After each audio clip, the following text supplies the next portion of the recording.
Welcome to the Women in Vinyl podcast with Jenn DiEugenio, founder of Women in Vinyl and contributor Robyn Raymond. This podcast facilitates conversations with those working in the vinyl record industry to educate, demystify, and diversify the vinyl community.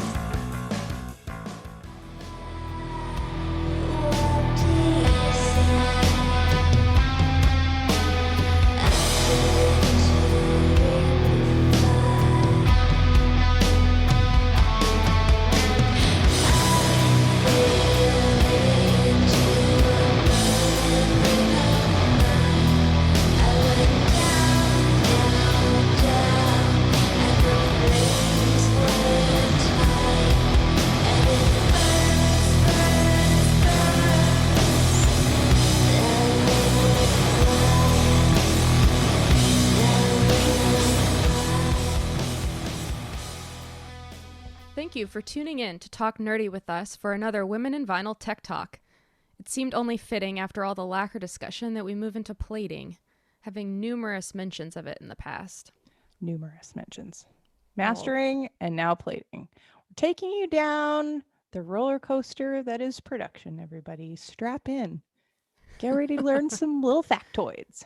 I feel like this is needed because the quick Instagram poll before we started, most people said they have no idea what we're talking about. So I mean, I barely know what we're talking about. Stampers are one of those things that I'm like fascinated with, and I'm like, I could do that, but I've only been in the room a couple of times, and I'm like, wow. It's very mad scientist, and I think that's part of the thing that I like, where I'm like, oh, you get to put on a coat and like eye protection. You got to suit up in order to do your job. That's pretty cool.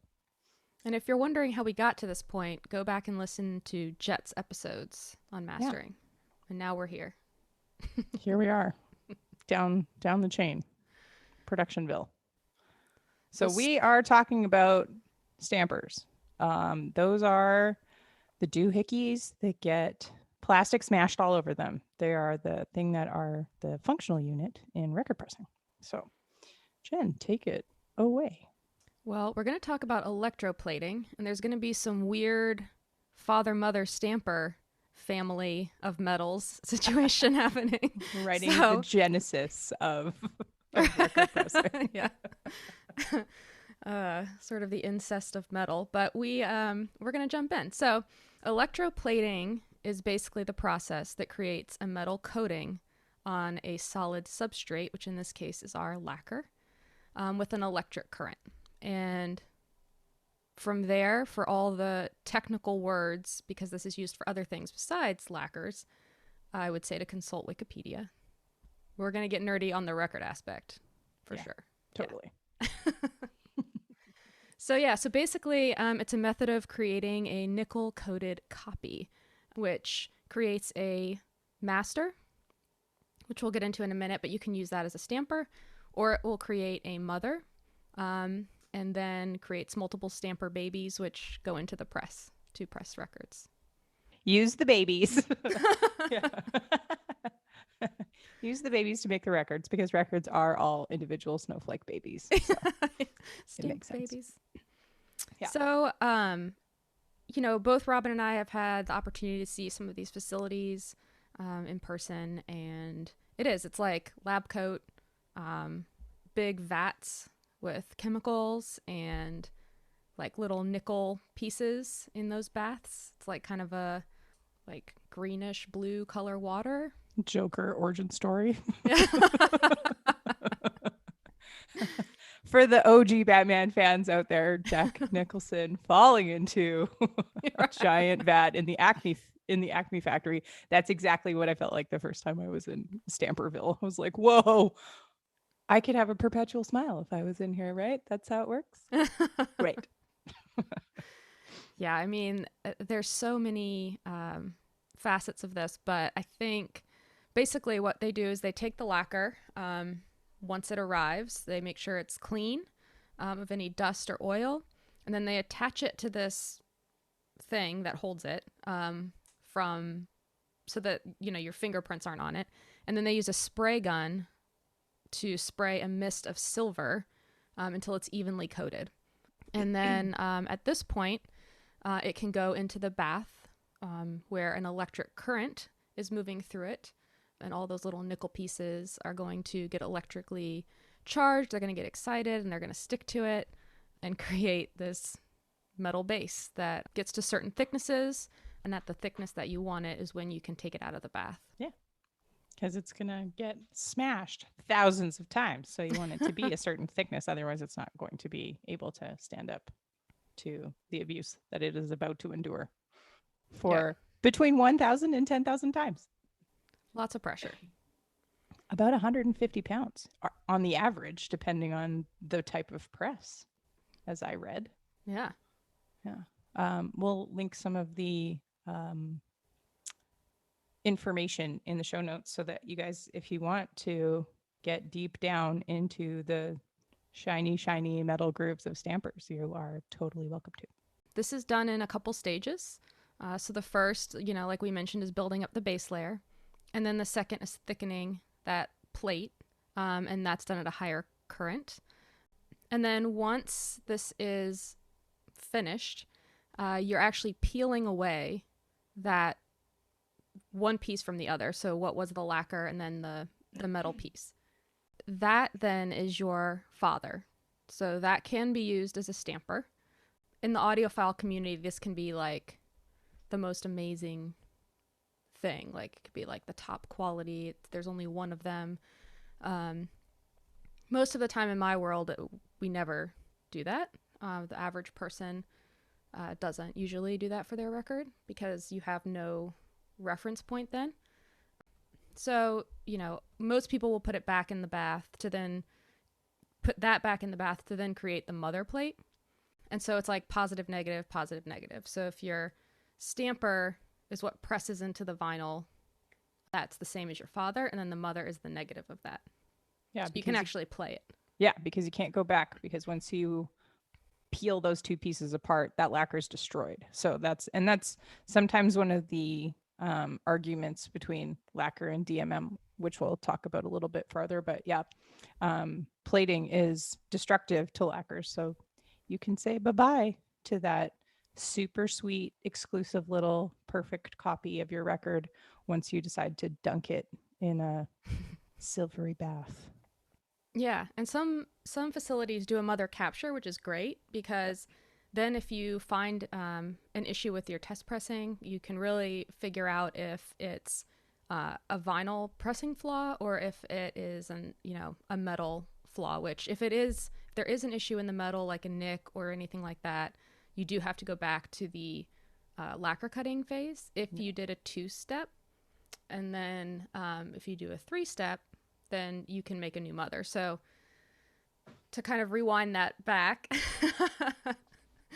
the father makes the mother, and a father can make up to 10 mothers, and a mother can make up to 10 stampers.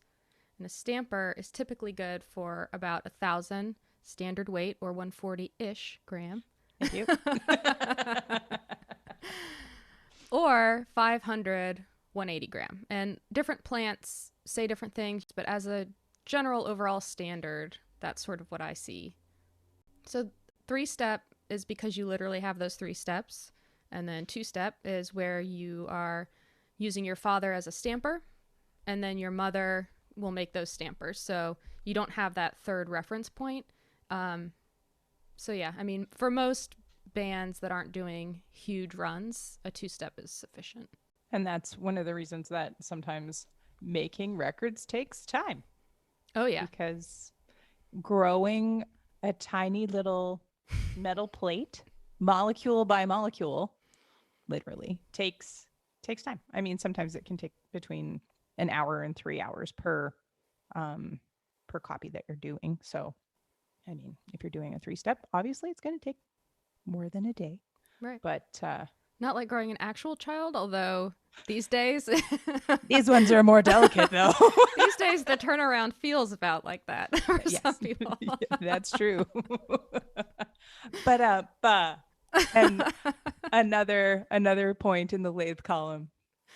Woo! This is true. Yeah, this is not. Yeah, this is for pressing. So yeah, and that's maybe a major difference that we can shine a light on here right now too, is that when I'm cutting lathe cuts, I'm just cutting right into the plastic. So technically, if I was able to plate those, they would be masters that could be plated and then Yahoo. But mine are able to be played right away because they're just into plastic. So I don't need to plate. So that's why one of the reasons that my turnaround time is a little bit shorter than in a record pressing situation. So Right. do. Right, because only there's so many plating facilities and so many plants trying to Use them. get things plated. Yeah. Plus, some of those facilities do both. So Yeah, I mean, and there's chemistry involved there too. So you have to go to some sort of schooling to understand electroplating. I mean, I did find a little class that I could get some sort of chemical kit shipped to my house, and then I could make a bath to do electroplating, of watches and like low level jewelry and stuff like that. And I was kind of like, interest is piqued, but because it would be really cool just as an experiment to see if I could plate my records just for funsies. But I mean, I don't know that I would trust myself with a bunch of chemicals in a garage situation. So grinding coffee beans is one thing, but electroplating might be a totally different situation. Yeah, and I think like in the confusion of things with how a record is made, this is one of the big ones. Even just like the steps involved, 3-step, 2-step, all that. I mean, it's almost like one of those brain twisters like you were talking about in the Jet episode, how, thinking of high end and low end and how it was like reversed. Totally. It's almost the same thing here where you're thinking of like positive, negative. It can just become very confusing. Yeah. The one way that I like to think about stampers is with a chips reference, because I'm all about sponsorship. So Oreo, get at me, and now Frito-Lay, get at me, because like Lay's, stampers have ridges. Oh, there you go. That's the way that I like to remember that part. So if you can play it, it's not a stamper. That's the way that I like to remember that, because everything is food. So. All of our allegories are food related. Mostly. I know. It's perfect. So once your stampers are ready, then the backs are sanded down to eliminate any surface anomalies, small bumps or ridges, like any imperfections are going to be transferred to your vinyl. So sometimes, for an example, you'll see it'll look like a scratch or something on the record once it's pressed, but actually it's like a water stain. Mm-hmm. So even something like that, just when it's being cleaned, can transfer to the record. So you want to make sure that those are clean, sanded, and check back to Ren's episode for all the QC things. Yeah, because everything on a stamper is backwards. Yeah. And when I was working in the QA department for a hot minute, that was one of my jobs, was looking at the stampers to make sure they were impeccable. And reading catalog numbers backwards is a skill set sometimes, because you have to definitely compare it with your production note and be like, do we have the right side? Because they also, that's something that we might have missed out on too, is lacquers are cut in an A and a B. They're not cut on an A side and then flip it over and cut on the B side. Yeah, so you have to make 2 separate pieces for stampers, for lacquers, et cetera, et cetera. So you have to pair them up when they come from the plating company, when they come to the plant or whatever. You have to look and make sure that you have the right catalog number and the right side. Potentially there's been a revision or a recut, so you have to make sure that all of that information is correct. So not only just looking for dimples and water spots and dust, sand, fingerprints, all of the things. And if you decide to change your catalog number, or you didn't know what it was when you placed your order and now you want it, or you want something in your dead wax that you didn't think about before, if it gets to this stage, it has to be done now on the metal. Yeah. So you have to write it backwards. Yeah. So Ray worked at in plating at a pressing facility, and they had the alphabet backwards, right where he was, so that you could easily reference how to scribe things, because it would, sometimes like a major label will put something out, or, an indie label will, and then they'll swap, someone will get rights to something else. So then they no longer want said number in the dead wax. So yeah, it's. Oh man. Poor Ray. I mean, that would make you cross-eyed at the best of times. Yeah. I mean, wouldn't it be amazing if you like could write backwards with your non-dominant hand just as like a default? Oh my God. So when I was a kid, I did that for quite some time. I used to write backwards so that you could hold it up to a mirror. My mom's like, you're not dyslexic. I'm like, Are you sure though? No, I'm just, you have to read everything in a mirror because I'm a spy already. I love it. So, and when you're sanding a stamper, you're sanding the backside.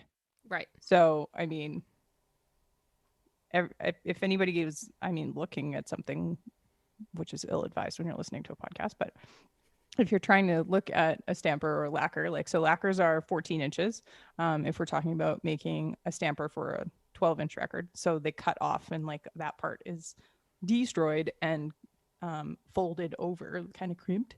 So and they're really sharp. Like those edges are snatched. Mm-hmm. They will draw blood, no problem.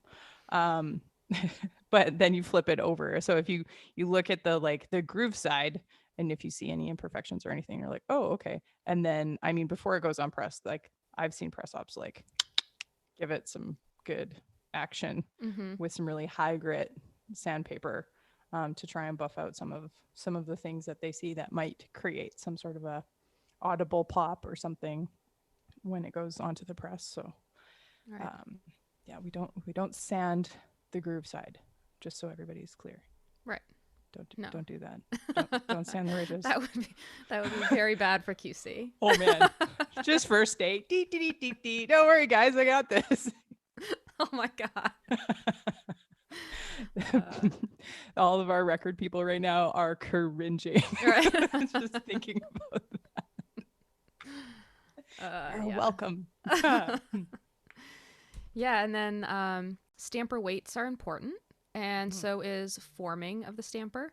We have to, you have to center it. Looking under a microscope, you find like that center point. And then that's how they punch the center hole out. And then the sides are formed to the type of machine that it's going on to. And I think sometimes a reference point of an off-center stamper is if you've ever put a needle on and you've seen like your needle sway, like that would be potentially from an off-center stamper. There's like Jamaican record companies are known for really bad off-center records. Yeah. No shade. Yeah. Yeah. No shade. It's a thing. Yeah. No shade. It's just a thing now, and that's okay. I do feel like there's, and that is probably going to be part of our exploration of record presses when we get there, is that there are some that are metric measured and some that are imperially measured. So there's sometimes that I've seen abuses to humanity done with trying to get stampers on to weird fitting, like weird size molds and things like that. So I always wonder, like, if there's just too much rounding going on when they're doing the math, if it's coming from one place and supposed to go to another. Yeah, like maybe. if that country does all of their math like the rest of the world, then maybe it might not fit on the machines that come from that one country that refuses to get on board with the metric system. I have a Boris record that is so off center that it actually changed the entire sound of it. Oh yeah, I bet. Yeah. I was listening to it. That's already. Did you change your pitch? Did you find a pitch that worked? I didn't dive that into it. It was when I was in quarantine and I was like, we should make a video. I should. Oh my God, let's do it. Yeah, because I was like listening to my records in alphabetical order, and I got as you do, right? Because why not? We're in quarantine, and when you get to the B's for Black Sabbath, though, that goes out the window. Your plan is a flaw. I did have to skip it because there's too many. C. D. Just those cubes, but yeah. But yeah, it was so off. I took a video. I did post it, and then I looked up immediately where it was done. So, And you found and confirmation bias was there. Yeah. That's good. Oh. But yeah, I mean, like, and that's the thing. So I mean, even with plating, like, they're not just making stampers. They've got to do all of the math. So again, science that goes into making sure that everything is going to line up when it goes onto whatever machine, whether it's a Halifax or a Fairchild or a Viral or like Phoenix Alpha. A Phoenix Alpha, like X, Y, Z. Mm-hmm. Because all of those variables are going to play into how that plastic gets smashed. So optimal playing environments sometimes are not encouraged by math. So I mean, that goes into like the trigonometry and the geometry of like cutting records and all that kind of stuff. So that's why I was asking Jen, like, if she played with her pitch, or maybe tone arm weight, maybe it would maybe you would find an optimal play variable for that. And then you could just put a sticky on your Boris record that was like, adjust pitch to +2. Like, that would be good. Mm-hmm. Yeah. And I mean, certain facilities, people have preferences for all of this stuff, just like we have preferences in lacquer or DMM, or, what kind of music or records we like. Different labels or, different bands. People might have different facilities that they like for things. So a lot of times stampers are supplied to plants. Not a lot of record pressing plants have plating facilities in them. So, things can happen, stamper damage can happen in shipping. So, I mean, yeah, lots of variables. Totally. So we keep talking about DMM. Yeah. Maybe we should get into it. DMM. Another one of our great debates. Yeah. Well, I mean, it's not even like a debate as more as like it kind of shows on what side of the oceans that we're on, you know what I mean? True. Because there's definitely like there was an uptick in technology and like trying to advance the cause of cutting records and stuff when there was a change in music. And I mean, although everything sounds pretty good through lacquer, like DMM lends itself very well to all kinds of music. It's got just a different frequency response and like that kind of stuff. So, I mean, German electro sounds really wicked in DMM, and that's where they do a lot of it. So that might be part of it. They just have harnessed the ability and like really understood the DMM capabilities and like where it's the best, because there's only, I think, 8 or 10 VMS 80s in the world. Mm-hmm. And most of them are in GZ in Czechoslovakia. Well, I mean, Czech Republic. Sorry, this isn't 1991 anymore.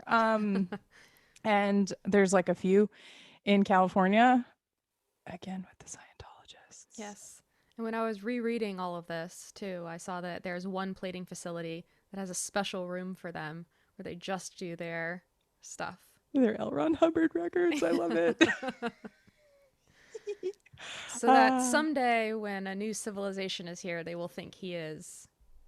Oh, I mean, that's like, we could do a whole episode on records and Scientology, and I think we should, because that would be hilarious for me.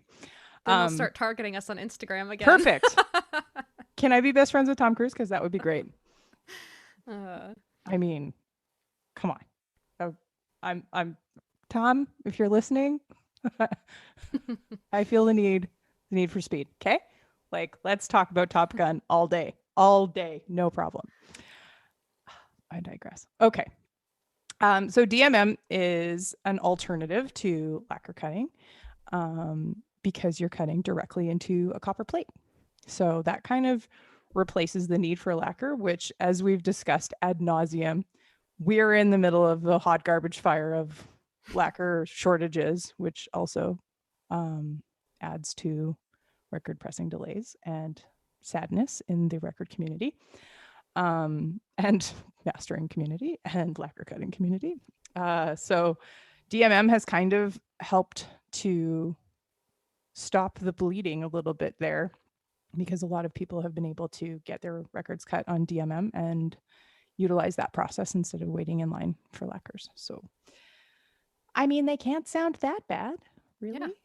I think it's more of just people being able to have the choice Yeah. for their music, which is an important thing, I think. And some places don't really give you that choice. I mean, it would be really cool if we figured out, and maybe I'm going to just trademark this before it happens. If there was a way to model like what it would sound like on lacquer and what it would sound like DMM. Right. Totally. Because, well, get with Isotope. Yeah. Hey, software engineers, Right. I'm right Yeah. here. I'll They help did you. that. Yeah, they did that vinyl plugin. Yeah. But yeah, I mean, that would be really cool because, you know, like Jet mentioned, the record that we listened to, it was a rock That will record. remain nameless. Yep. It will remain nameless. The comparison, the lacquer sounded so much better. But, you know, like you're saying, it makes total sense that other music would sound really great on DMM. So, Yeah, yeah. I mean, and it comes down to, you know, who's mastering it too, and if they have a lot of experience with DMM. And I mean, one of the sneaky, lesser known things about DMM too is that some of it goes through this process called visual vinyl mastering, and so it just goes through a program. And instead of having like an actual mastering engineer obsessing over what the groove looks like in the depth and, you know, spacing and everything, it goes through an algorithm and a computer cuts your record, which is good for fastness and whatever, but, you know, maybe doesn't optimize the medium as much as it could. So, I mean, that might be one of the bigger complaints. And I maybe not even complaints, but like feedback with DMM is that, you know, because it's kind of got, I mean, and this is an audio joke, hard limits on what is being enforced in that program. Like maybe there could be more highs here, or they could do something with the low end here or whatever to make it like sound better. Right. But because it's, you know, they're going for speed, then it is not getting that care and attention that maybe it might need to be. And again, no shade. Right. Yeah, No I shade. mean, you know, like you said, it does speed up the process because you're cutting right into the copper, so you don't need a father plate or a reference. Yeah. But yeah, I mean, it says that they can make endless stampers, which I don't know about that. I would like to see a record, like a quantifiable how many times a thing has been plated, to tell me how many times, because I'm sure there's something, there's got to be some sort of a number, Right. that, I mean, maybe there's a Zeppelin stamper hanging out Right. that was cut in DMM, but I doubt that. Yeah, because I mean, sometimes if things are cut DMM and then they get sent to us, we have to replate them. Yeah. So, yeah. If you know.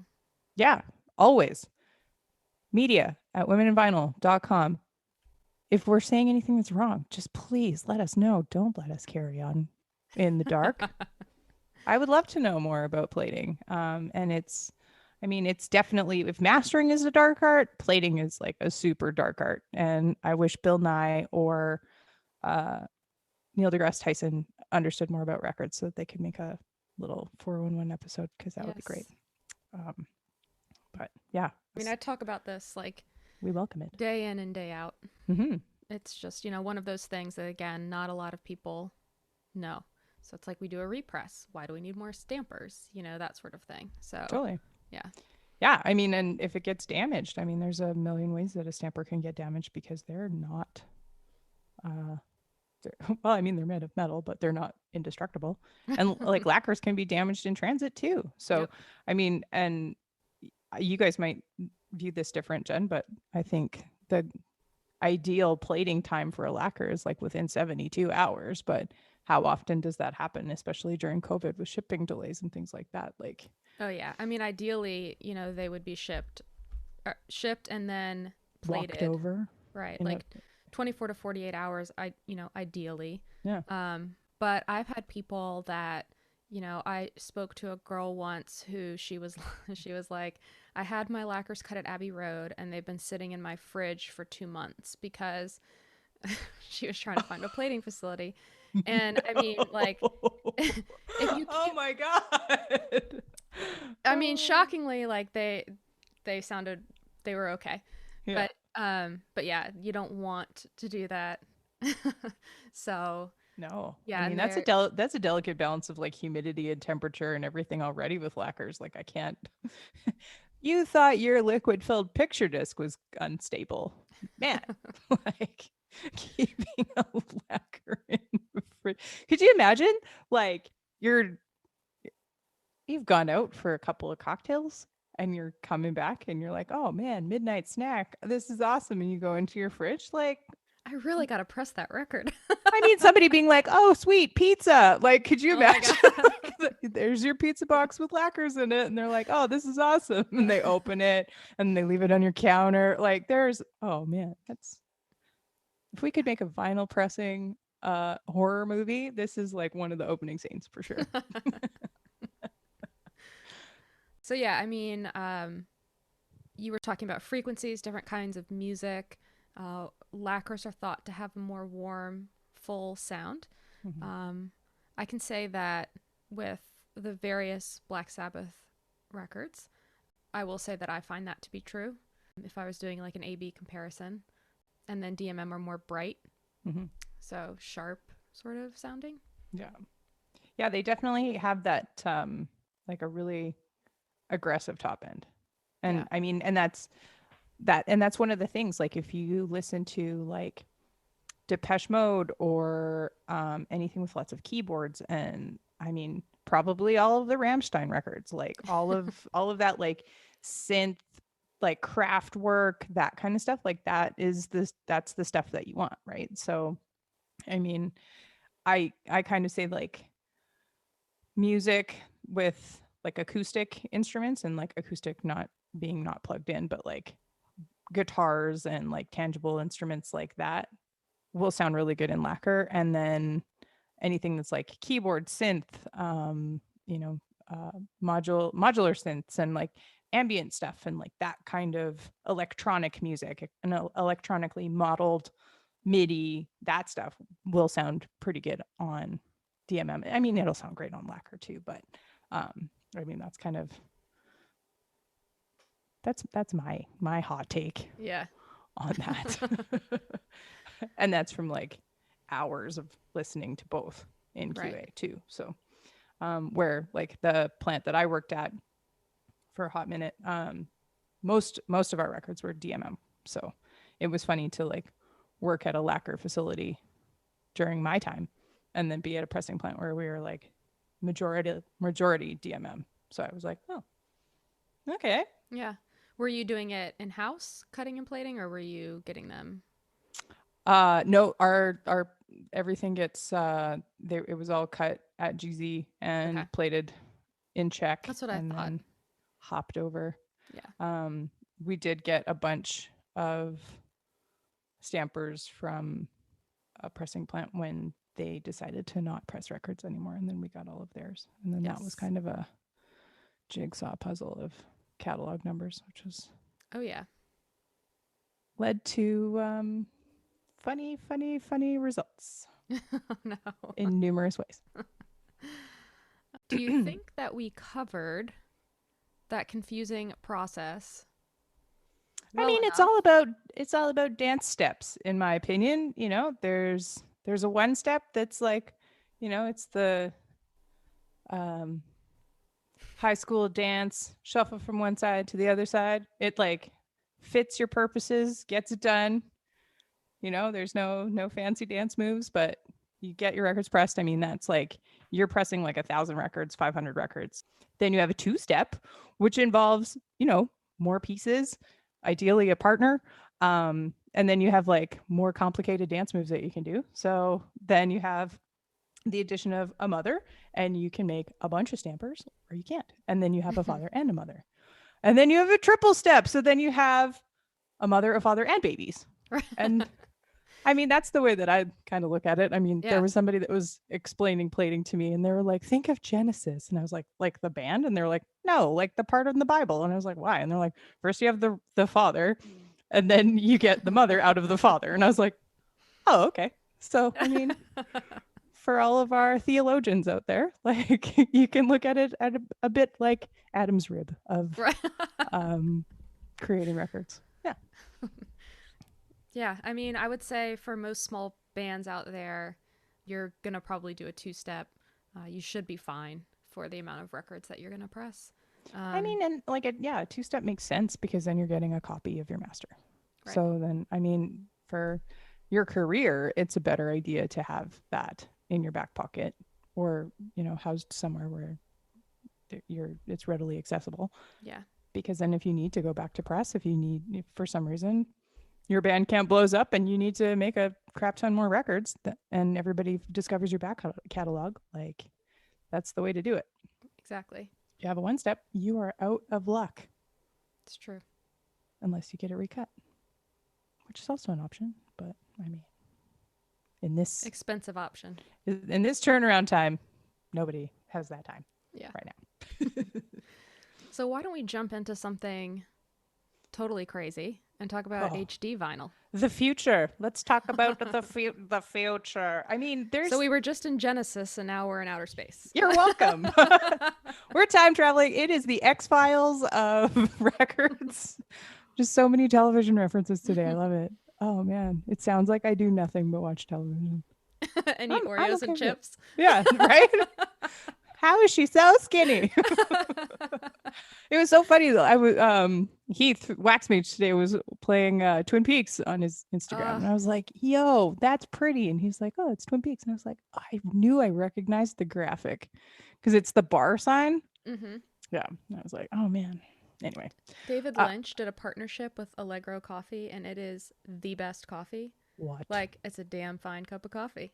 Oh man. Come on, man. You're killing me over here. Stuck in Canada where nobody does anything fun. Ugh. Okay, so yeah, HD vinyl. I mean, this is one of the potential future plans. There's also people that are plating like bonkers things. There's people that are trying to plate like lathe cut records, lathe plastic and stuff. I'm not one of them, but it is out there.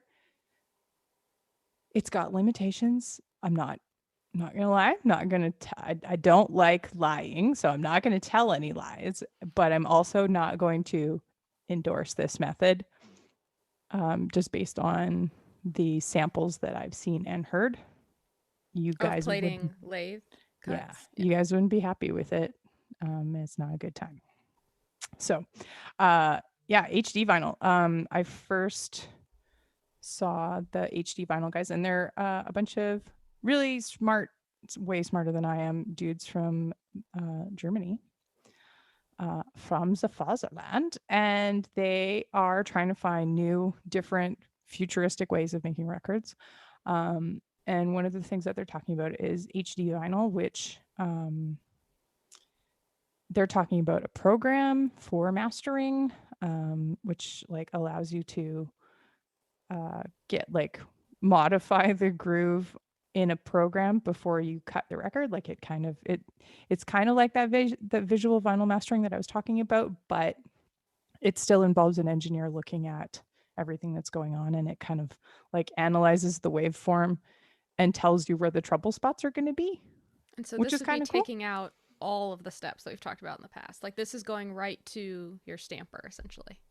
Well, this is mastering. So they have this software that they've been developing, and they actually, when we were talking about it, they model what your lathe will do and what the capabilities are and how your room is geared, and then it'll master virtually your wave file, and it'll show you like where there's issues that you have to be aware of, like when you're cutting. So you'd have to be like, oh, I need to like decrease this, or this groove is gonna be too close to this one, so I need to like turn the whole thing down or whatever. Like People should definitely Google this. It looks like you're looking at a record player. yeah, Yeah, it's really cool. it's kind of yeah, it's interesting. I mean, it's as a mastering engineer, it's like super interesting to see, but they don't have all access to all of the lathes out there, so they haven't modeled all of the lathes that are cutting records. So I mean, if you have this specific lathe and you have your rooms set up this specific way, then it is potentially really helpful. I mean, it's good to, potentially see what your grooves are going to look like so you can understand as a cutting engineer, like what it's going to look like. But most of the guys in the game and most of the sweet ladies that are out there cutting records, like our super amazing Jack Galindo, will kind of understand those limitations and those areas of concern just by listening to the actual music and everything already. Mm-hmm. But so their idea is to use this Perfect Groove software, and then they use a laser to cut a ceramic stamper, which boggles the mind. Yes. Yeah. It's like we were talking about, it makes us think of ceramics. Like yeah. Ghost wise. So there's Demi Moore and Patrick Swayze, and they're going to make your stamper. So you throw it on the wheel, and then It's here kind comes of like this that. cutting arm. Yeah. And you do it in slow motion, and there's a romantic song behind you. Yeah. But so yeah, they're talking about cutting a ceramic stamper, and it's like ceramic kitchen knife that you can't dull, that you can't break. So the idea is the ceramic stamper will last for like 10,000 units, 10,000 vinyl record copies, rather than 1,000 or 5,000 or whatever the ones were previous in metal work. So I mean, I don't know that they've done it in actual for realsies yet. When they were originally talking about it in 2018, all of the mastering engineers were kind of like, what? Yeah, it'd be interesting because I mean, I would need to read more on it. But how are they pressing them? Well, I mean, that's the thing. So it like they change mastering and then they change plating. So I mean, they take away all. I mean, and this is kind of the cool thing about it, because it takes away all the chemicals. And like we were talking about, like you could turn it to the Joker, or you could make a stamper, which is also kind of cool. But you know, that sustainability and all of those like environmental hazards and things are always things that are on all of our minds, obviously. So the ability to make things a little bit safer and a little bit less impactful on the globe is pretty cool. So that part is cool, but then they need to change the molds that go on the stampers into the machines, and then they need to change maybe the machines too. So Right. I don't know if like the next iteration of this is to work with like Phoenix Alpha or another Euro pressing plant or pressing machine creator. But I know that there was talk of like injection molding. Yeah, that's interesting. So you take the two ceramic plates and then you smoosh them together, and then plastic is like injected, which is kind of like old timey, the way that they kind of used to make records like back in the 60s before plating became kind of the du jour. Right. So, I mean, just from a cost perspective, like you and I were talking about before we started the podcast, like a ceramic stamper, if it's going to do 10,000 copies, like what is the cost amount of that actual stamper? Right. I mean, and like it takes, I don't know that was my question to them actually in 2018, 2019, whenever we talked about it en masse at our conference. And I said, well, like, but what does that price point look like? Because, what indie label or self-financed artist is going to be able to sustain that kind of like cost point? Right. And like, to their credit, they were just kind of like, well, they won't be able to. And I was like, oh, okay. Well, I mean, if you're Wrong gonna audience. yeah, I was like, well, if you're gonna retrofit all of the machines in the entire world, then okay, then lathe cutters unite, but I always appreciate the honesty of the Germans. Yeah. At the very least, they're always very honest about things. But yeah, I mean, it's a two-step system because it's just like bingo bango, here you go. I don't know. I mean, is that the future? I feel like it's going to take some time to get there for sure. Like Absolutely. future. Yeah. Like, I don't know that we'll still be doing this when that's Don't say that. a thing. Dun, I think dun, you'll have your dun. coffee shop and record cutting place by then. Yeah. If anybody wants to start a GoFundMe for my very, very, very exclusive old 78s and 45s and very rare bookstore that I'm going to eventually retire in while I cut still, that would be great. Yeah, I mean, it's as like a person that kind of like lives and dies on my orders, like I'm kind of just like, oh man, like how long will this keep going for? This is crazy. Yeah. So I mean, I think this type of like environmentally friendly evolution is so important. mm-hmm. But I do think, you know, like I've sort of mentioned before with like the fast fashion idea, Yeah. It has to be at a price that people can afford for the change to happen. Yeah, well, and I think if we and this is like going into one of our other episodes and is talking about sustainability and like the creation of potential green vinyl and what that PVC molecule will look like or what that plastic reclamation cycle will look like. But I mean, on the average, your record will last about 140 years before it starts to break down. So that is kind of like a little bit of a years, 140-ish grams. yeah. There you go. I mean, if they're hermetically sealed and they've never been played, probably longer. There's going to be me, Twinkies, cockroaches, and your Black Sabbath collection. That's going to be when the bomb drops, that's all that's left. It's going to be great. But like, you know, instead of people looking at records as disposable, like maybe that's the thing where they look at it as something that can be collected, handed down, you know, this was my collection, this was my thing, you know, like my granddad did to me. So that's like why I have 3,000 records, because he was obsessive about them and then I became obsessive about them. So yeah, I mean, that's where Stampers came from. That's potentially where they're going to. We invite you, as always, to let us know if you have more information about anything that you want us to talk about, or anything that we've inadvertently given wrong information about. Or even if you have a differing opinion. Oh yeah, I always, Please. I'm here for the discussion constantly. I mean, we always invite you guys to email us at media@womeninvinyl.com. We're both on there. We're joined by the lovely and talented Ray on the media account as well. So, I mean, if you want to just shout Ray out for having to read a backwards alphabet for a while, like get after it. Today we talked about Stampers, and that was super awesome. Thanks again for joining us for episode 10. We're in the double digits now. Plating and Stampers. The more you know.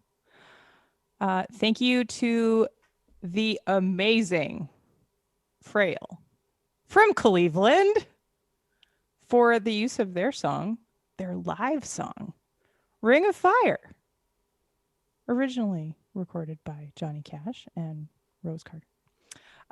And this was recorded live at the House of Willis. So enjoy that, because we talked about metal. Now you're getting some metal. You're welcome. The Women in Vinyl store is live. womeninvinyl.com/store.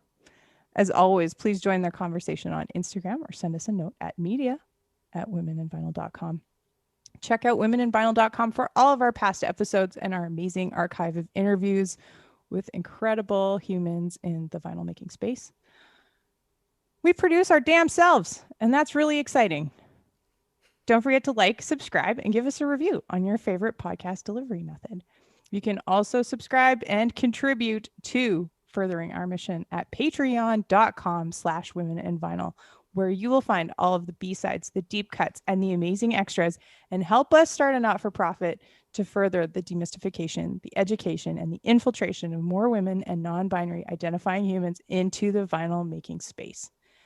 We want to also say that today we're recording on Juneteenth, and it's super important, and we recognize how important and how everybody has contributed to furthering all of the good work that we are able to do, and we want to recognize that Black Lives Matter.